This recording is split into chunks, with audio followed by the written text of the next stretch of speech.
Welcome in to another episode of the Deployment Dudes, where we are just guys being dudes, talking all things deployment. I'm your host, Scott Hutter. Joined with me, as always, Phil Fannin. Phil, how are you?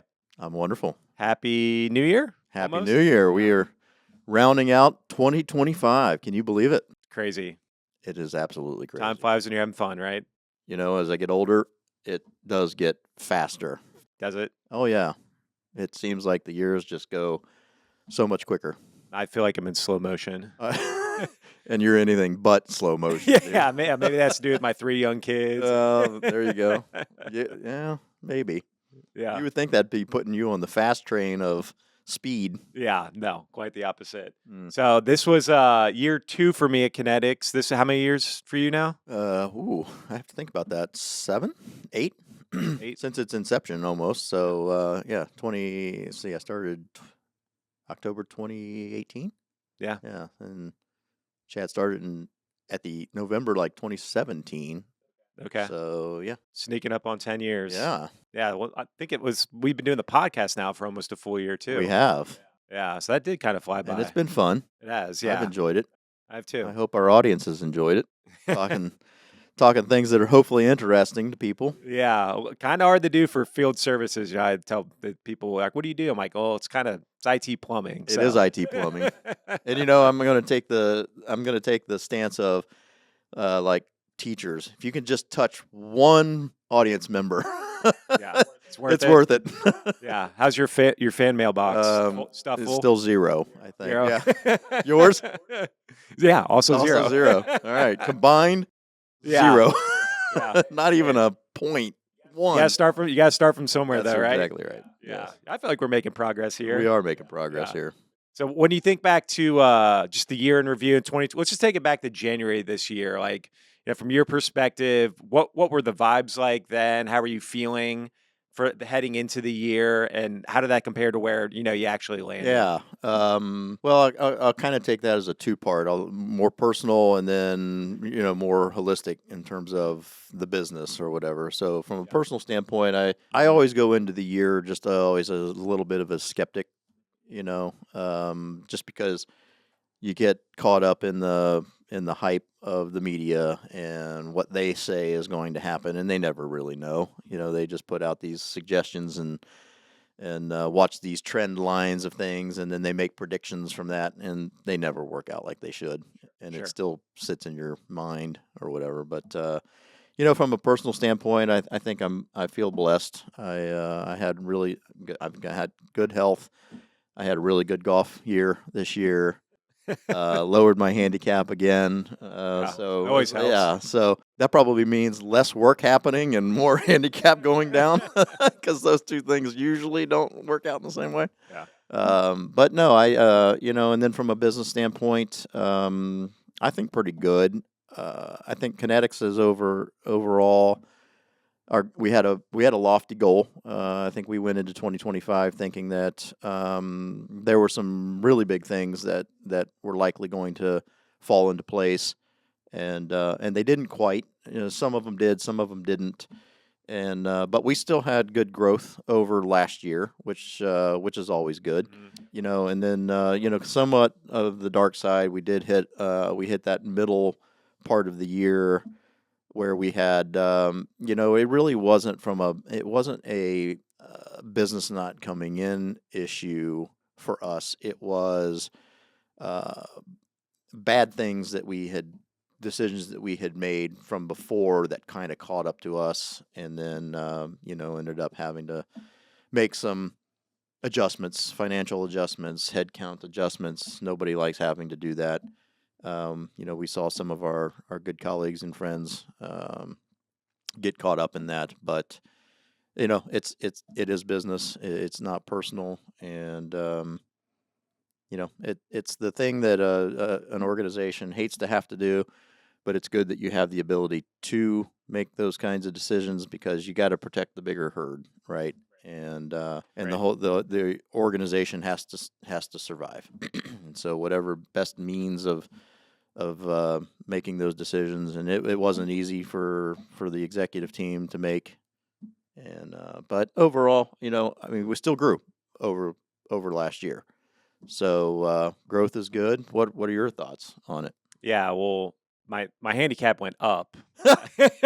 And you, what did you play like 6 times Yeah, but maybe? yeah, Yeah, that's probably not even that many. I played 6 times in 2 weeks. So But yeah, my second full year here, I think I was with you, had some lofty goals. I think out the gate things were a little bit slower. You got Trump retaking office, and then all the talk about tariffs and high interest rates. I think a lot of things that people were planning on in 25 got off to a slower start because of that uncertainty. Like, hmm we operate in a capex world, so a lot of budgets get pushed and things are just they don't happen as quickly as you would like. But um you push through, and I do think, we did have to make some tough decisions in the middle of the year, but I've really seen things start to turn the corner or take off in the second half of the year. hmm And I've said this to other colleagues. I think I'm as optimistic heading into years I've ever been here. So I think beginning of the year it was a little tough, but you just keep pushing ahead, and I think we're going to be better for it heading into next year. Yeah, that you bring up an interesting topic there around the tariffs and such. Not just the inflict that being inflicted upon the country and the world really in this year, but something I've noticed that's also still lingering as a surprising problem is our supply chain, and I believe that's still stemming from our years of COVID, and it's really never recovered. So I'm Yeah. still seeing a lot of like product of IT product and things like that still difficult to get, and which surprises me. I wouldn't have imagined, 5 years heading later. yeah Yeah. 5 years later heading into 2026, and that's still being a challenge. Now it's not like it used to be. Mhm. It has of course gotten better, but still hints of it being a challenge and an issue, and I'm just surprised by that. Yeah, and that's what our services do. They install that equipment that gets to direct trickle down to us, because then those projects get pushed Yeah. when you have supply chain challenges like that. And on this year in our episodes that we've talked about, we've huddled around and just like everybody else talking about AI and where that's going, and I am by no means an expert in any of it. I don't even know who is except for the ones that created it, but the predictions around that and what that's going to do, I think from a field services standpoint, I just saw where Meta and Google and some of these other high techs they're starting to lay off, and they're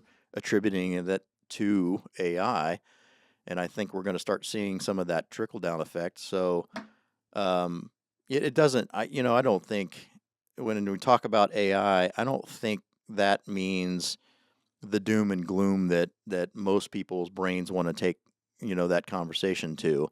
I think it just means that it's evolving, like the world does. Humans do. We all are evolving. We're all adopting these new technologies that come in. They reshape, they reform how you've done business or whatever. Doesn't mean it's going. You're doomed.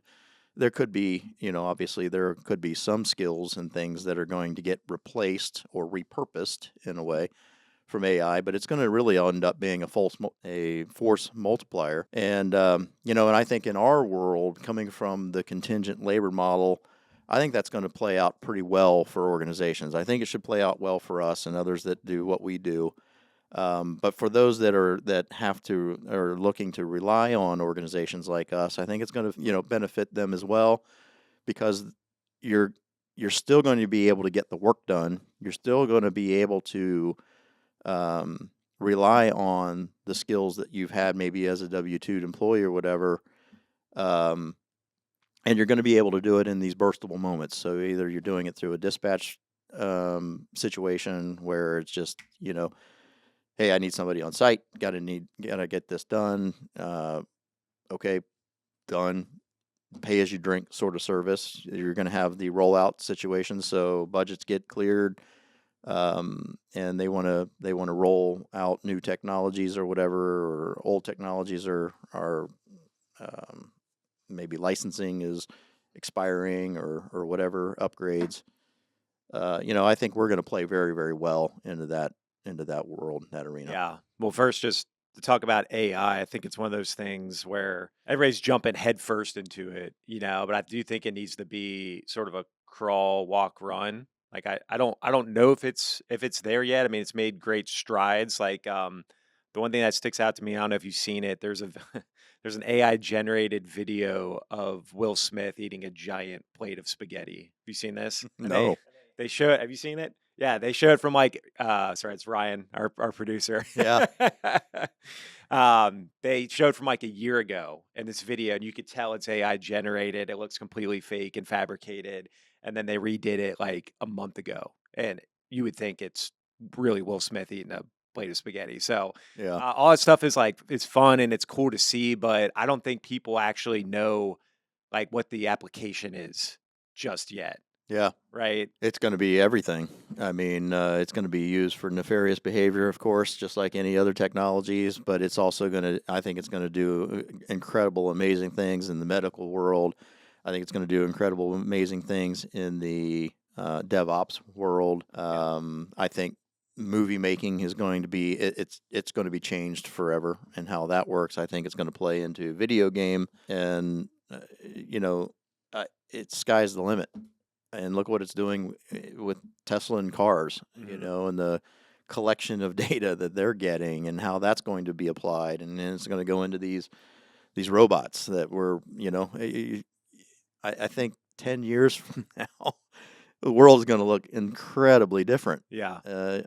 Some of the movies that we've seen in the past of these brilliant minds that are just creative as heck are turning into reality. Yeah. We may have these robots running around and assisting us, and it's just bizarre to think about. Yeah. But I think it hopefully it just happens in such a progression that it's not such a shock to the system, Mhm. that it's happening slow enough that we're able to wrap our minds around it and start adopting these things without it being, too surprising, or just like, you know, what's going on here? Yeah, in talking with Clay about it too, the one thing that I'm seeing is it's really hard to track ROI on it. Like, a lot of people are doing like beta and trying different AI use cases, but how do you really measure if you're getting your investment on these AI initiatives? Like, how do you actually track it? Right. Very difficult. So, just looking back at the year too, like what from your perspective, we do a lot of different types of field services. What types of projects did you see customers i- implementing, and was it rollouts, type twos, dispatch? Is there any sort of area you saw thrive more than others? Uh, yeah, interesting question. Obviously we're putting an emphasis on dispatch as an organization, and I think really just because, again, with everybody having to button down the hatches with their budgets, and still needing to get things done, dispatch really grew for us, and we're expecting that to continue on, and we're gonna really help develop better tools around the portal, around how that's invoiced, around the data that they can see, and really watch our customers and the new ones learn, at how much they can rely on that, and it's consistent. So I saw Mhm. growth there. And the other interesting thing, though, for me, watching the kinds of deals that we're seeing come in the door, and very early stages of Kinettix, and even our past, really wrapping that bubble around IT specific, routers, switches, access points, firewalls, cabling. All of that is in a fairly tight knit family of technology. Um, I'm starting to see us branching out into the fringes of, it's still technology, but it's can be different, right? We've got some Yeah. situations where, well, for example, your kiosk situation that's going into airports, right? That's Mhm. slightly on the fringes of IT, I Yeah. think. And it's getting creative in being able to leverage a workforce that's out there in the world, and being able to leverage those humans and those skills in fabricating these different uh, installs. Yeah. And so I see I see that evolving and happening more and more. That's getting outside of just the fringes of the IT world. Now it doesn't. Yeah, not just the nuts and bolts, but Yeah, all the stuff that not the LAN or the WAN, but all the peripherals, the things that connect to that, and for sure. the creative use cases people are starting to come out with to make it, customer experience more seamless. Yeah. Yes. Yeah, and you think back to the roots, like I said, the switches, the routers, the firewalls, the cabling, the access points. I mean, all of that is the network at its core, right? Maybe even data center work or whatever. But then you start getting into you're talking about point of sale. Okay, so that's now getting out closer to the edge, and then you're starting to talk about digital signage, and now that still ties into the core, still ties into the network, but you're just different skills, and then that's evolving to then kiosks, and now you can just see it starting to and you're getting into the IoT of things, or well, that's been around for a long time, but still, I mean, you've got now these little devices that are going around that are sensors, and maybe you've got cradle point devices that are going in vehicles, and it just keeps getting. You can see the edges of what you do expanding out further and further and further and further, and then I mean, next thing, are we going to be framing?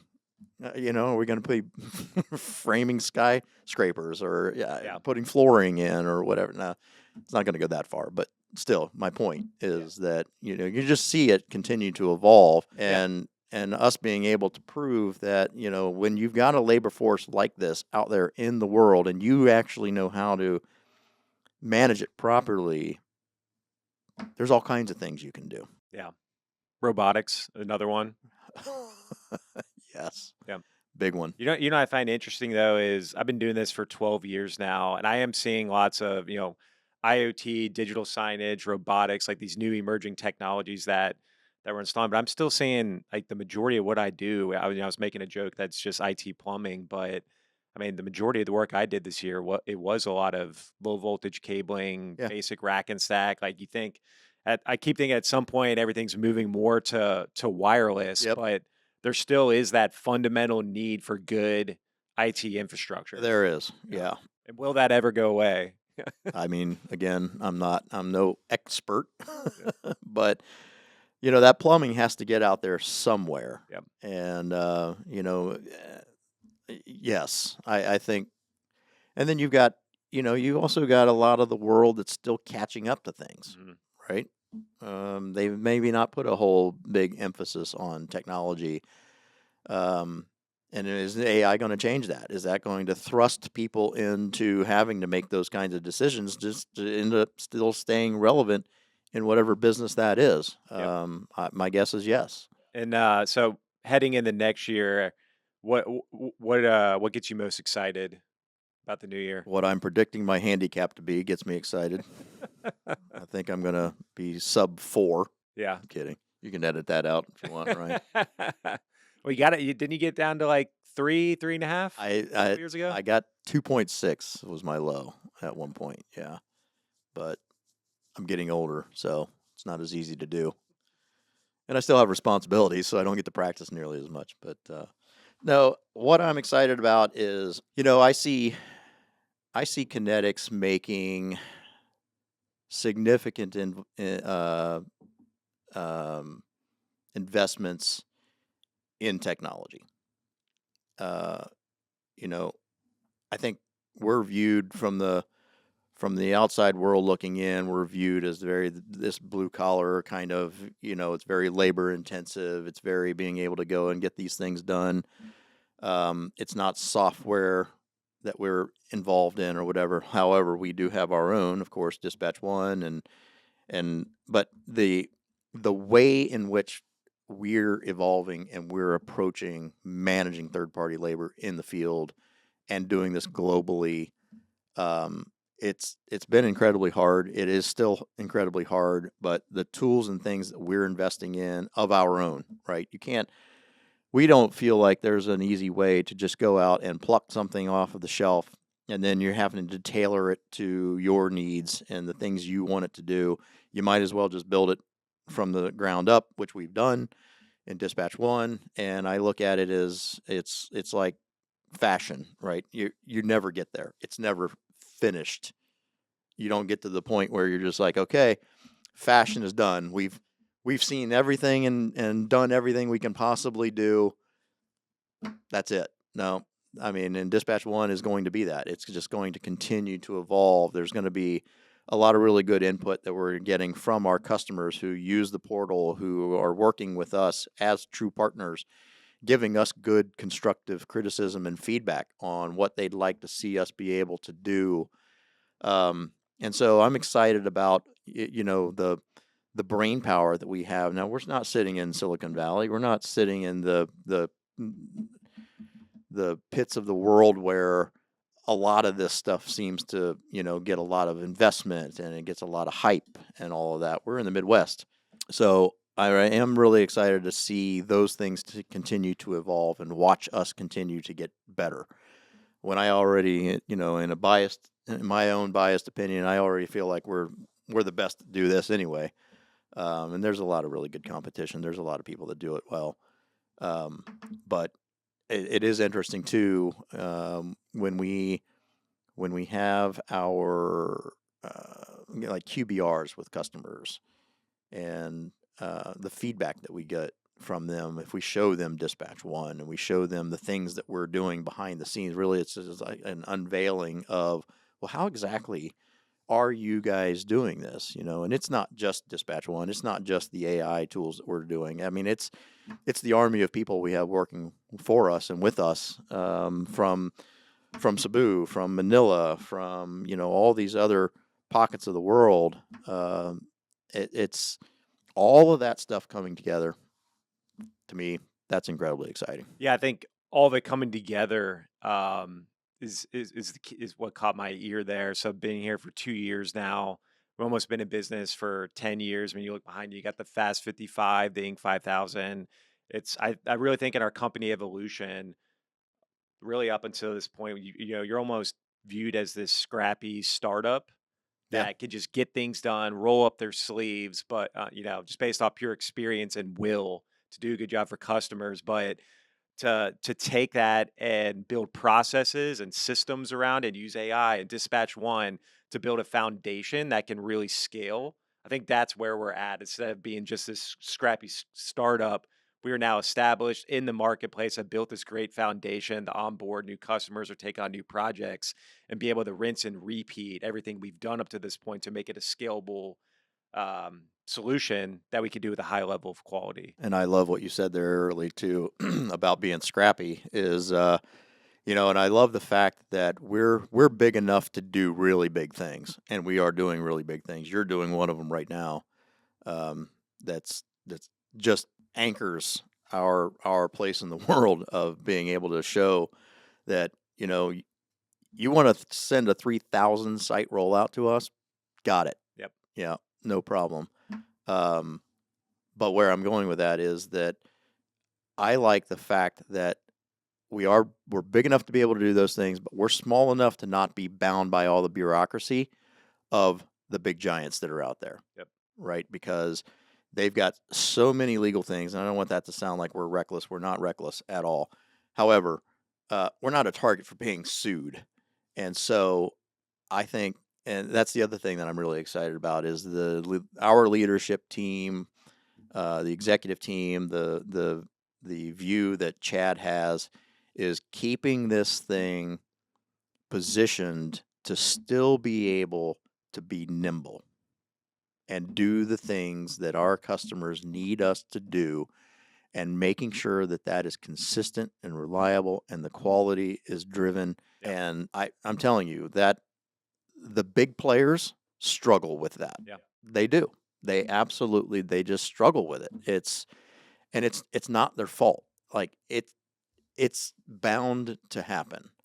But at least for us right now, and with the leadership team, and there's no threats of us being bought or selling or anything like that. We're all having fun. We want to see where this thing can go. So if you're listening, we're not for sale, or maybe we are, depending on the price. But no, I'm joking. But yeah, I mean, that's the other thing that really excites me too, is just the fact that we can do and are doing really amazing things. It's I've said it, I don't know how many times, but this business is very It hard. is. And even watching our new employees come into this, if even if they've been exposed to this type of business or whatever, whether it's on the sales team, whether it's on the ops team or whatever, I think that they get shocked in the beginning of just really how difficult it is. Even though you've got all these tools, you've got all these other people in place that have been doing this for such a long time, it's not easy to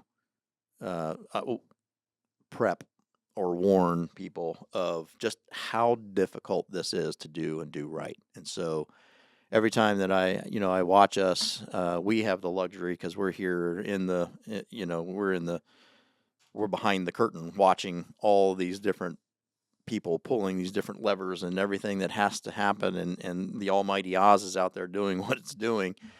And we have the luxury of seeing all of that, but our customers, I hopefully for them it's like ducks on a pond, right? They just see this nice smooth action happening day in and day out, but underneath the surface of the water, I mean, there's a lot of paddling, there's a lot of churning going on, there's a lot of things that have to happen in order for all these different things to come up. And you would think that some of these things are just super easy, and you just wake up and you just do them. Well, no, because sometimes the world just throws you curveballs, and not sometimes, all the time, just throws you curveballs you have to be prepared for.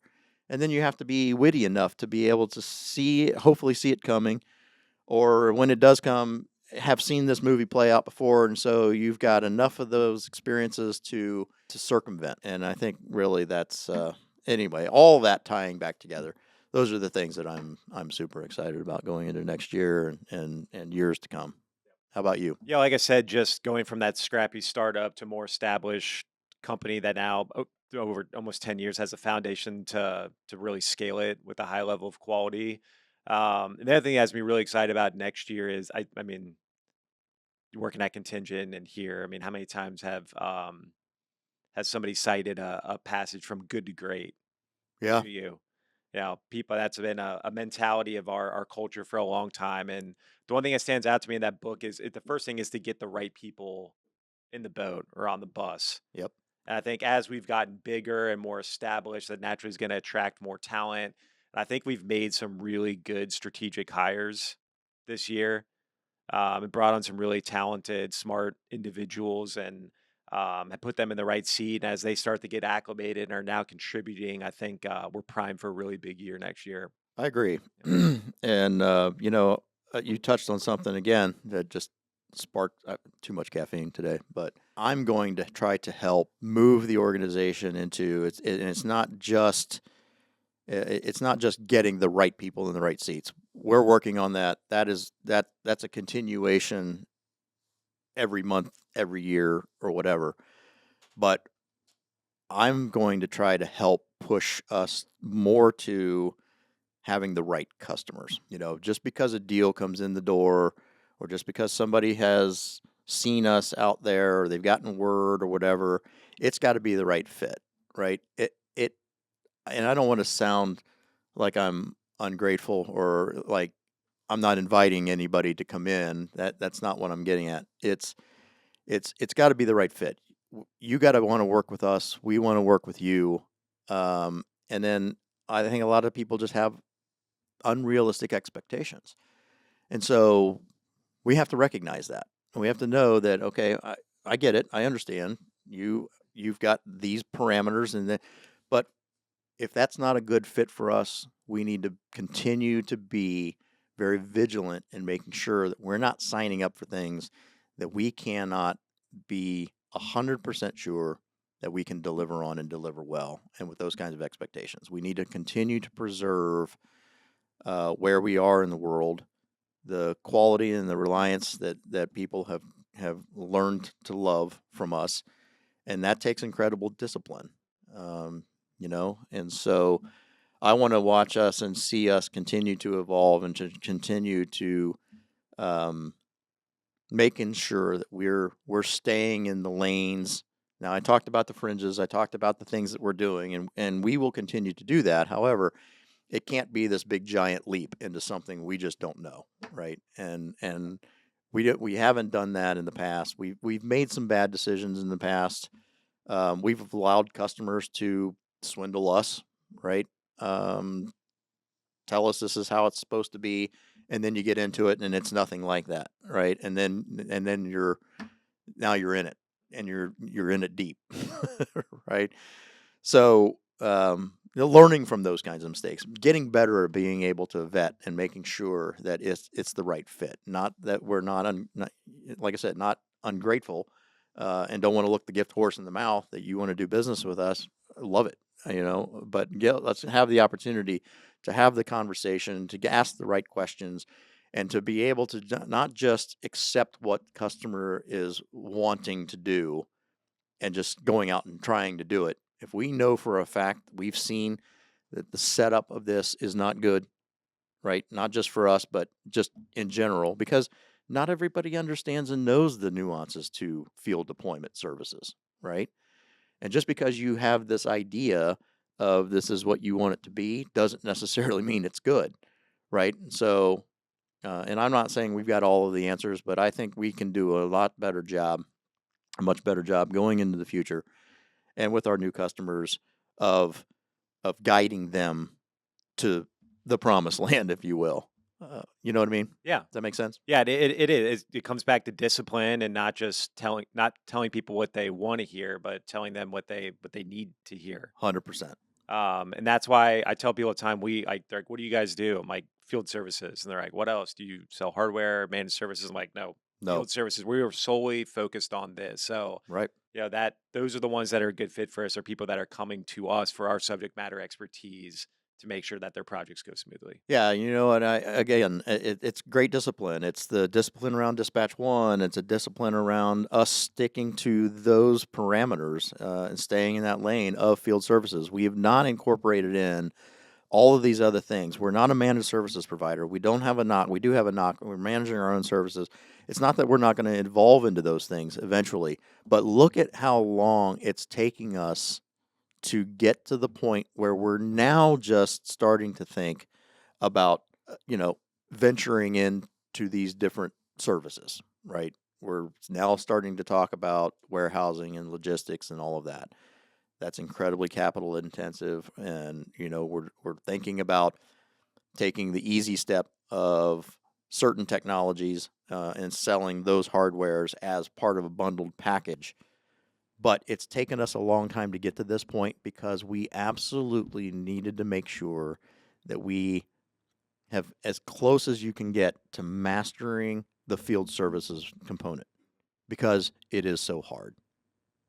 The other things we can layer in down the road, but that foundation had to be strong, and it is. And so the fact that we're going to be looking at these different things and easing into them, and that's what I love about our executive team. It's having these ideas or whatever, but also being cautious enough that we're not reckless about it. We're not just diving into this thing. We're not just super greedy because we're looking to just try to answer to Wall Street or anything like that. Everything we're doing is homegrown money, and we're preserving the good of what we've done to this point. Yep. And making sure that whatever we're going to venture into next is also going to be good. Very well said. Deployment dudes in 2026. Anything we're gonna do different? Oh, I'm glad you brought that up. So glad you brought that up. Any plans for the podcast? I did have one suggestion. You did. Yeah.